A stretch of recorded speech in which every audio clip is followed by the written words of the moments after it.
Welcome back to the Practical Shaman podcast. And my guest today is Stephanie Gunning. She's an author, editor, and publishing consultant with over 30 years experience in the book business. And she's also the editor of Winds of Spirit. Her A-list clientele includes best-selling authors, major publishing firms, top-caliber literary agencies, and innovative self-publishers. She has mastered the art of transforming powerful ideas into highly marketable and world-transforming books. And I say that without reservation because she really is a master of words and books and ideas and bringing from you, your depths of you, what it is you really want to say. And sometimes I think she can see the words on the book long before the author ever gets there. And, we're going to talk today about what it's like after the book is published, what it's like that first year of being an author. And, you know, when I'm in doubt, I always call Stephanie. I'm there, what about this? What about that? What about this? And she's just a wealth of information that way for her clients. And welcome. Thank you, Renee. Thank you for that very generous introduction. I want to make one correction, which is I was a very early editorial influence helping you develop the outline and the proposal, but you have a remarkable team of people who worked with you, and I don't want to draw any credit away from them, so I just wanted to just make that one correction. Okay. I'm incredibly proud to have been involved with your book, and I really congratulate you on how absolutely spectacularly I think it came out. So well done, everybody. I know, and I guess that's a great place to start with this conversation because, you know, so many times people say, well, how did you become a Hay House author? Like that was some, you know, some magical pot of gold that everyone achieves. And let me just tell you right off the start, besides for a developmental editor, I had somebody up in Whidbey, Suzanne, helping with processes. I had Raven, who worked side by side and, you know, was very linear in his thinking, so he made me get clear on every last idea.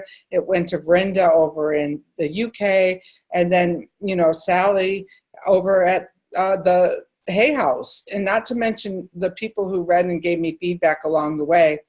So this book went through about 15 edits, and it's a lot of work, right? It's, you know, it's a monumental effort, a labor of love to produce a book, and at a very professional level, you know, it's quite a meticulous process of reviewing and questioning and inquiry, and it has a lot of emotional ups and downs, which is what I think we're going to talk about.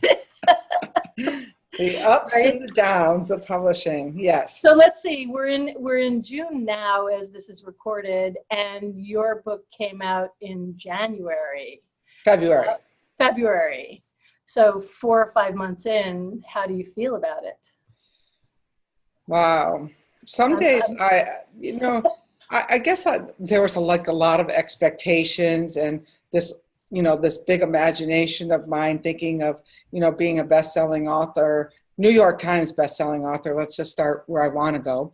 And, you know, backing back to seeing all the work that's been involved in selling, you know, a few thousand books at this point it's a dance. It is a dance. And, you know, if you're like most of the authors that I deal with, you have a busy other life too. The writing is its own area of creativity.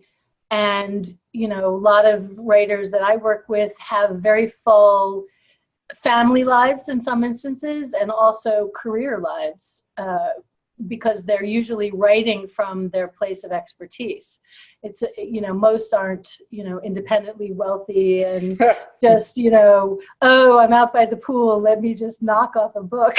Right? Don't you wish? I think that's every writer's dream to have this space. But as a cultural creative, the way I am, I think that's the structure of the other that really forces you into that writing time that you really need.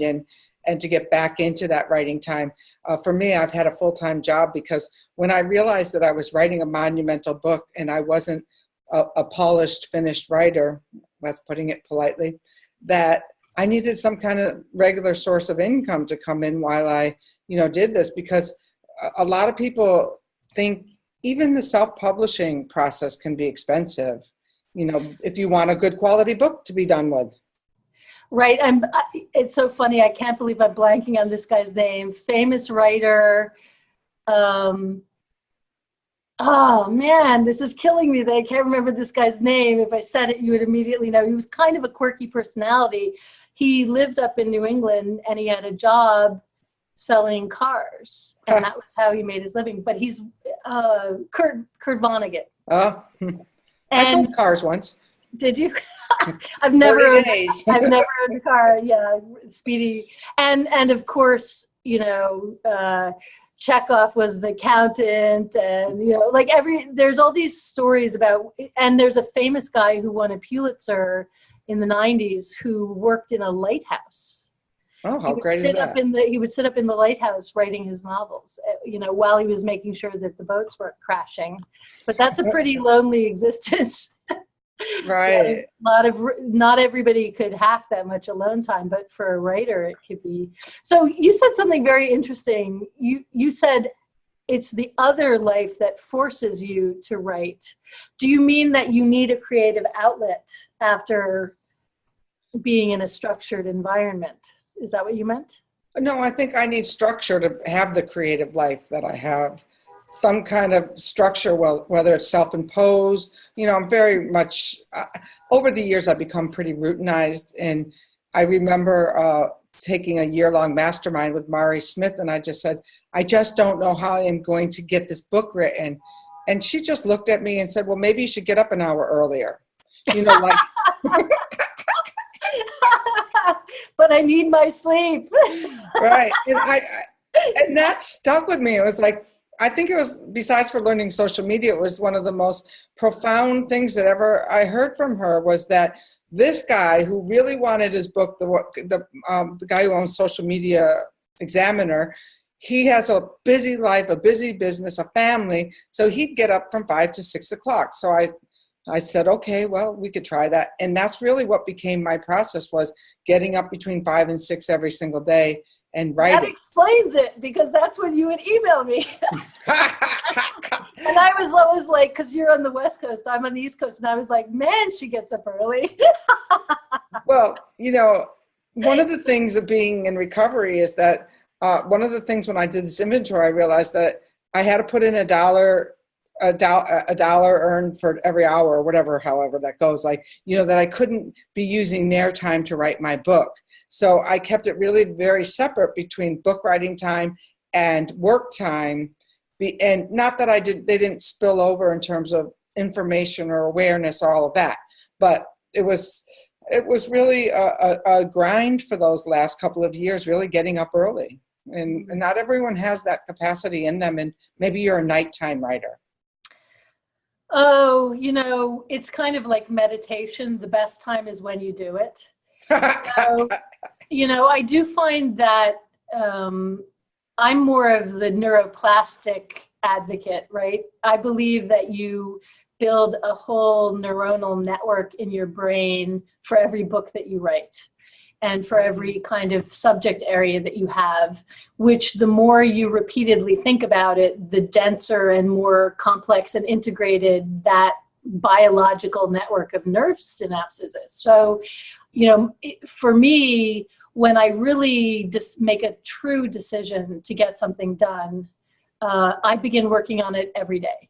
And even if I'm, taking a walk in the park on the weekend and not sitting in front of my computer, I may have a little pad with me, and I may be asking myself questions or letting my brain or my mind wander, because, relaxed, expanded thinking, also sometimes ideas sort of percolate into consciousness, and you don't know quite when that's going to happen. So I also find that wandering around art museums and really, just getting into being with other types of art or moving my body, those two things do it for me. Looking at paintings and moving, exercise. And that's great. And you've also, I over the years, one of the things that you told me was that you've noticed from all of your authors is that there's a point in the book writing process when the book starts to write you, and it becomes from, it's not the other outward focus of who's going to read this, but that the material comes alive on your own page, and you start to live and breathe it. You know, most of the good writing that I do grabs hold of me and won't let go, because, you know, most creative people have very active imaginations, and, you know, the kinds of books that they want to write, they might come up with 3 different ideas every day.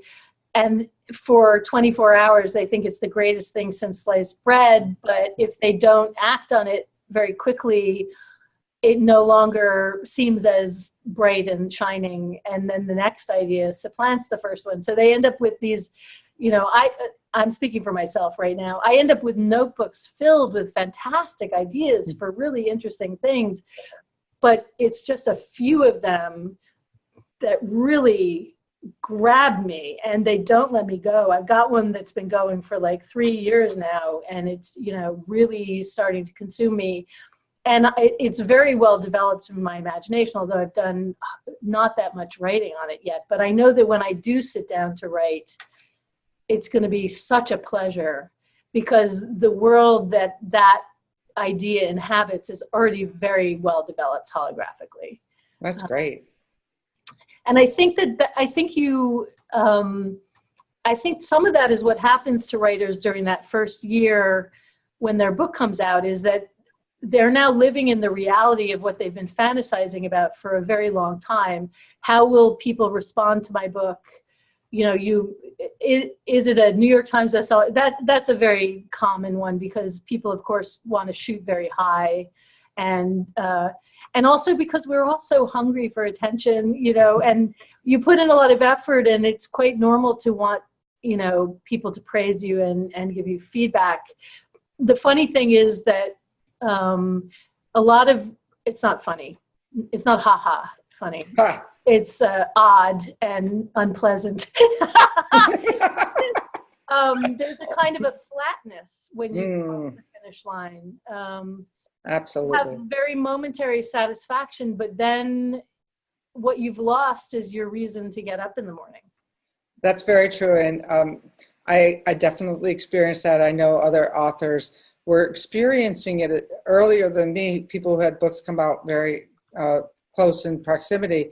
And for me, it was, you know, part of my book is about, you know, how I overcame mental illness, basically, how I learned to live within the boundaries of the more even swing. And so anytime that I cross a major finish line, even it used to be caterings and now books, there was always that swing to the down. And this book was, and I had that several processes, you know, right after I got the Hay House contract, I went down, because I had to reckon with, oh my God, everyone's going to see me and I'm going to be a fraud. And then you get over to the finish line of the finished book, and it's like, well, no one's going to see me unless I get out there and sell this book. So you need another goal, which is to be the most successful fraud ever. Exactly.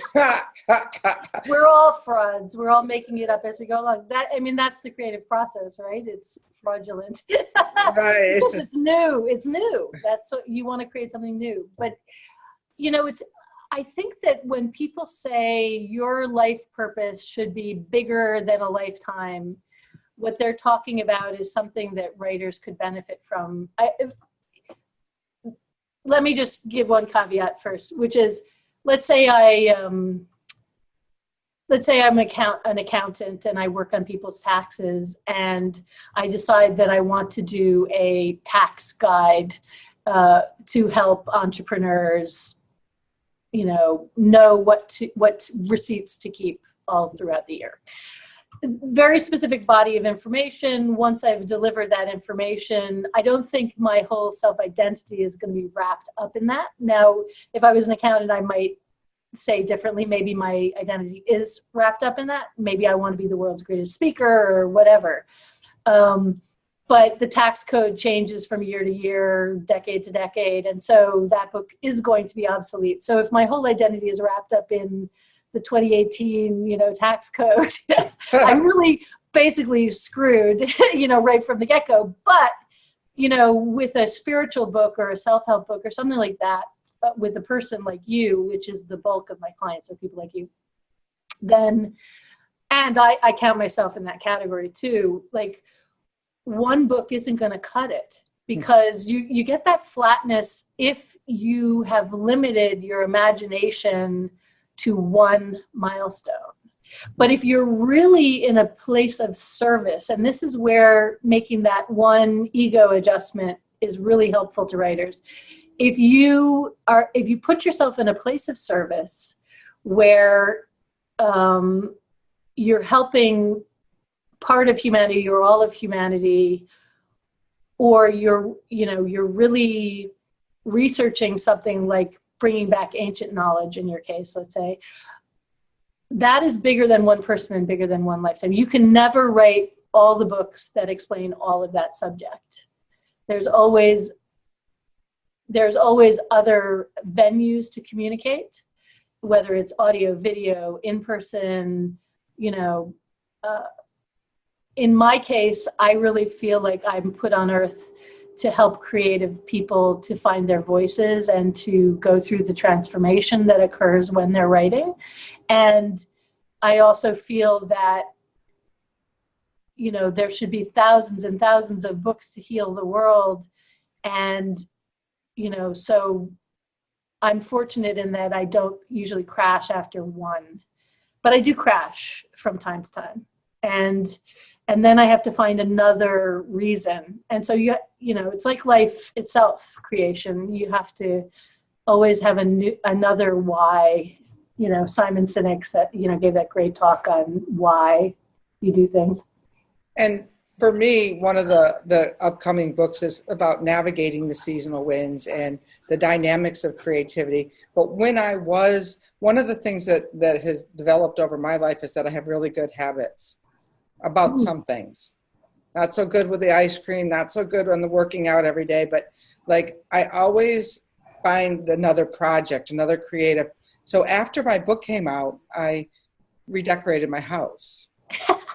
I built cabinets, I painted walls that had been neglected in my move-in 4 years ago, and then I, redecorated the living room. And funny, yesterday on Facebook, somebody came through, Pat, who's got a wonderful book called Magic in Plain Sight. I'll have to get her on the podcast. And she was talking about that she was back in her garden. Oh, lovely. So that she hadn't been in her garden all those weekends and nights, and that she was editing and re-editing. So it's really good to have other people, if you're a writer, who can help you go through this process, because we all think that, we've got this great book, we're going to serve the world. And then it's a different career once you've got the book written. Then you become a book peddler. Right. Well, you really just get to the starting line. Right. Writing the book, the manuscript, is just like phase one. And this is also, the other thing, it's like sometimes the world needs certain words, but sometimes we want to express ourselves. Like the interaction between the inside and the outer reality is where the book lives, because an idea comes from nowhere, really, and then you put it comes outside, and it's like a thought taken outside of your body, a bunch of words. I speak words and they disappear in the air, right? But if they land in your brain, now they're actually real things, because they're part of your biology, right? They're causing chemical reactions and thoughts in you, and your behavior changes and whatever. Like that, to me, is really interesting, right? That kind of interaction is super interesting. How it feeds back to you as an author, like sometimes you might get an email from a person saying, wow, I read that and it changed my life. And you don't know. So where it feels really good to a writer is if the person that they've been imagining is going to read it and be affected a certain way actually is. Then you have this kind of congruence that's really very rewarding feeling. sometimes instead you get a little surprise. Like you thought it was going to be one person, but it turns out to be this other person. And then you're like, oh, wow, I had no idea. And then you're like, wow, I channeled that for you, Then it becomes this kind of spiritual practice of releasing it and setting it free to see what happens, Right? Isn't that the truth? That's quite fascinating. Yeah.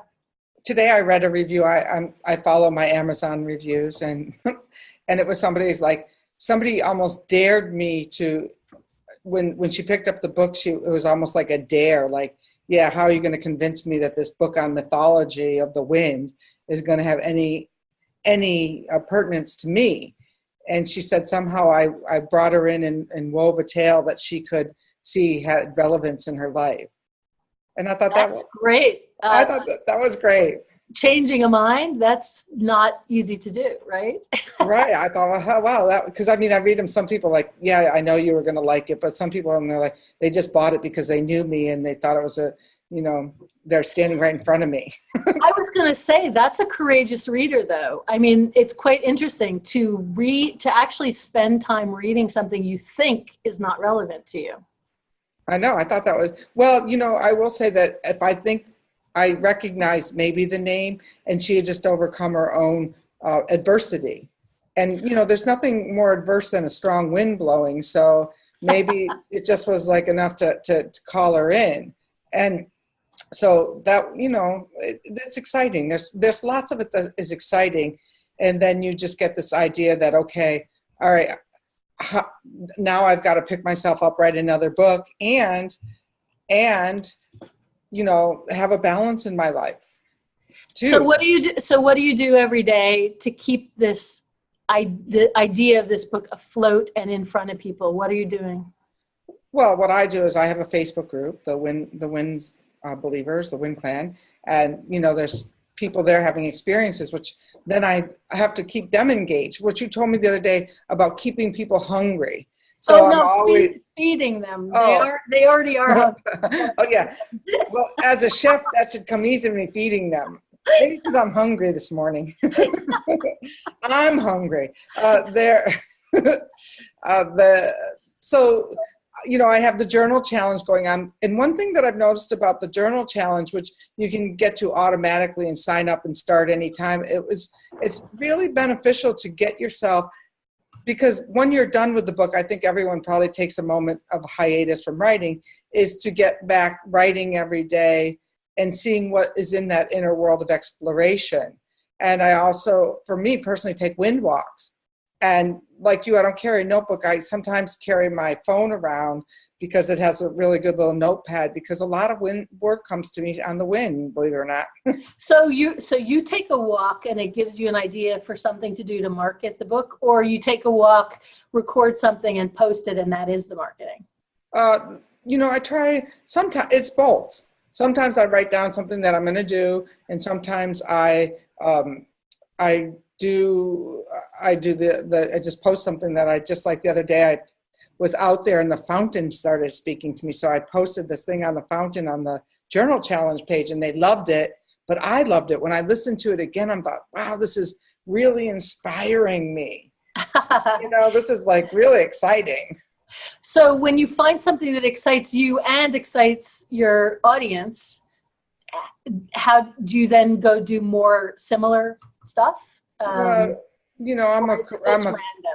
a chaos type of creator, so it's a little more random than that. Although I noticed the journal challenge last year was successful, so I repeated it this year in June, and we had twice as many people sign up.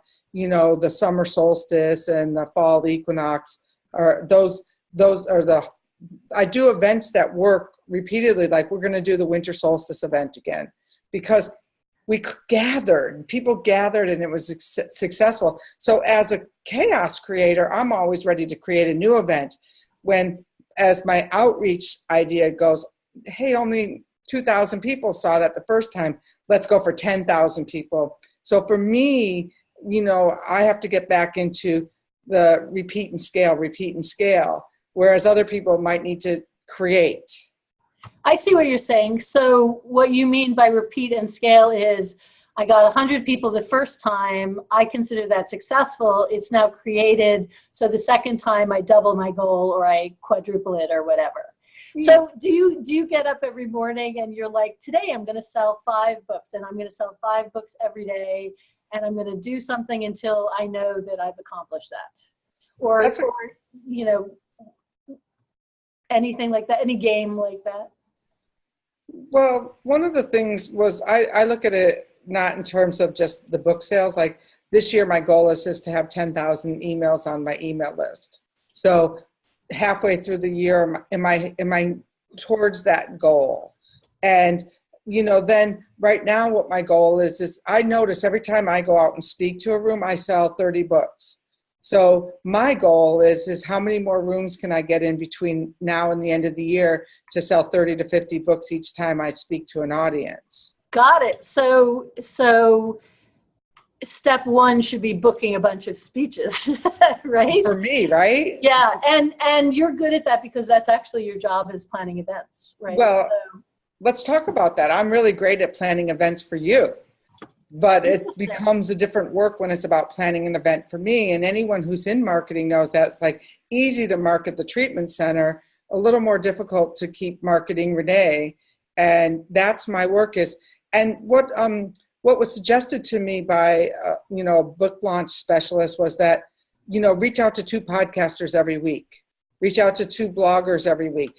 Stop setting these, this week I'm going to get to 100 of them. No, 2 a week. And I saw last week I let that go. I didn't reach out to 2 podcasters, Interesting. So you might need an accountability partner or something like that because I think you're also fed by the collaborative process, right? Absolutely. You're a generous teacher, I think, because you're really letting people step into their own creative process and their own authority in their own lives. So I think that, I think that's why you like doing the journal challenge, right? Right. So to me, that's very interesting because I would do the activities that you enjoy and forming those relationships anyway is the networking. Latest discoveries on trees, is that trees, when they put their roots down, they're really all one big tree, right? There's like a mother tree with lots of like children trees. And then sometimes there are these mushrooms in between the roots, and the mushrooms help the trees communicate through their roots. So sometimes 2 different species of tree that have different growth cycles, one will feed the other resources when it's dormant and the other will like do the opposite, right? So that's the way writers and ideas are in our culture. We're like feeding each other ideas, and we're also, sometimes we're serving to pass along the ideas to other people. I think podcasting is that kind of outgrowth of idea spreading. It's like having this great conversation with a friend, which is what we're doing. Exactly. Publicly, Will you come back and be a mushroom again? Because I know we're just about out of time. And absolutely, anytime. And such a pleasure that we were able to grab this time together. And tell people how they can reach you and who your ideal client is and how they can reach you. Well, I can be reached on my website, stephaniegunning.com, and that is a great place to contact me. My services are as an editor, as a publishing consultant, meaning I help you navigate your choices. With some people, I write book proposals like I did with you. With some people, I actually package the book. So if you're a self-publisher and you want somebody who's going to orchestrate the whole thing, edit, and then bring in design and introduce you to marketers and also, project manage, all the systems and everything. That's what I do. And I love doing it. And my clients are typically forward-thinking people who are, writing self-help books or non-traditional approaches to mainstream subjects, like a business book that's spiritual in nature or a medical book that's spiritual in nature or whatever. So my ideal client is somebody I like. Meaning I like to talk to them and they interest me and, they're friendly and relaxed. That's funny. Yeah. Whoops. Stephanie used to have a name, or I don't know if it is still, called Get a Book Deal. Get a Book Deal. Did you? I did. I had a trademark. And you know what? Because I began doing so much work with self-publishers, I stopped going by that. But I do writing coaching with a select group of people. And that's great. Yeah. Well, thank you so much for being here with us today. And until our tree roots meet again, have an awesome day. Thank you so much, Renee. A pleasure to talk to you.